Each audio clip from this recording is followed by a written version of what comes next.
L'auto che perde il contatto con l'asfalto, forse per un colpo di sonno dell'automobilista, e la vettura che inizia una carambola impressionante. È stato il rumore delle lamiere devastate a svegliare i residenti lungo la Postume a Vedelago poco prima delle 6 di questa mattina. La macchina distrutta da ripetuti ribaltamenti e il motore schizzato fuori dalla carrozzeria è finito nel giardino di una villa. Dentro l'abitacolo accartocciato un 25enne di Asolo in gravi condizioni. Sono stati i vigili del fuoco ad estrarlo dall'auto. Per accelerare le fasi di soccorso, la centrale del 118 ha inviato sul posto l'elisoccorso che l'ha portato d'urgenza all'ospedale Cafoncello di Treviso, dove si trova ricoverato in prognosi riservata. Alla polizia stradale il compito di effettuare i rilievi. Soltanto l'ultimo e il più grave degli incidenti che hanno caratterizzato la Marca tra la notte e le prime ore del giorno. Tutti ribaltamenti, come quello poco prima dell'una che ha visto coinvolti due 22enni dentro un'auto finita a ruote all'aria a Orsago.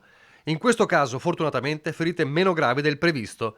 Gli altri due schianti a San Biagio di Callalta poco dopo e a Col San Martino di Farra.